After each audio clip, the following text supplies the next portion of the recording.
Hello అన్న, వచ్చేసిన మీకోసం అయితే కొత్త వీడియో తెచ్చేసిన. ఈ రోజు మా ఊర్లో శివాజీ మహారాజ్ జయంతి ఎలా జరుపుకున్నామో చూపెడతారండి. ఇక నేనైతే ముందు రోజే గద్దె కాడికి అయితే వెళ్ళి నేను గాని గణెల్లుడు గాని ఇంకా జ్ఞాన్ మామ గాని అందరం వెళ్ళి అయితే శుభ్రం అయితే చేసేసిన ముందు రోజు. ఇక దాని తర్వాత తెల్లారైతే మేమైతే ఇక జెండాలు అలాగే కావాల్సిన సామాన్ అయితే తీసుకురానికి నారంకేడ్ అయితే వచ్చేసినాం. ఏమేమి తీసుకున్నామంటే ఇక ముందుగా అయితే జెండా ఎగరేయడానికి అయితే ఒక జెండా, పెద్ద జెండా, దాని తర్వాత తిప్పడానికి ఒక పెద్ద జెండా, అలాగే ఒక 40 బ్యాచ్లు అయితే తీసుకున్నాం. ఇది కంప్లీట్ చేసుకొని ఇక డైరెక్ట్ అయితే స్వీట్ షాప్ కి అయితే వెళ్ళిపోయినాం. ఇక స్వీట్ అయితే ఒక 2 కిలో అయితే మనం పేడ స్వీట్ అయితే తీసుకున్నాం, ఒక 2 కిలోలు. ఇక దాని తర్వాత అయితే స్వీట్ తీసుకొని డైరెక్ట్ అయితే హనుమాన్ మందిర్ కాడికి అయితే వచ్చేసిన. నేనైతే హనుమాన్ మందిర్ కాడికి వచ్చి ఇక బొట్టు అలాగే బ్యాచ్ అయితే పెట్టేసుకున్నా. ఇక దాని తర్వాత మన హనుమాన్ మందిర్ ప్రెసిడెంట్ మన ప్రవీణ్ అన్న అయితే కొబ్బరికాయ అయితే కొట్టేసి ఇక ర్యాలీకి అయితే స్టార్ట్ అయితే అయిపోయినాం. ఇక ఈ ర్యాలీ అయితే ఇక స్టార్ట్ అయిపోయింది. ఇక శివాజీ మహారాజ్ ఫోటోకి అయితే ఇక దండేసేసినాం. ఇక అందరం అయితే ఇక ముందుకు సాగినాం. ఇక మన ముందు డీజే అయితే ఆటోలు ఉంటది. ఇక దానికి పవర్ అయితే ఇక సంతాన టంబా లెక్క అయితే ఇక వైరింగ్ అయితే వేస్తుండు. మేమైతే ముందే హెచ్చరించడం మా సంబంధం అయితే లేదని అలా మెల్లగా అయితే గద్దె కాడికి అయితే వచ్చేసినాం. ఇక గద్దె కాడ అయితే ఇక పూజ అయితే స్టార్ట్ చేసేసిరుగా.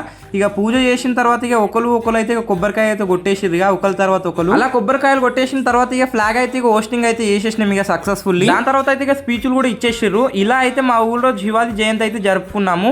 ఇక నా ఛానల్ సంగతికి వస్తే 175 మంది అయితే సబ్స్క్రైబర్స్ ఉన్నారు. ప్లీజ్ సబ్స్క్రైబ్ చేసుకోండి, మీరు కూడా అందులో ఒకరు అవుతారు.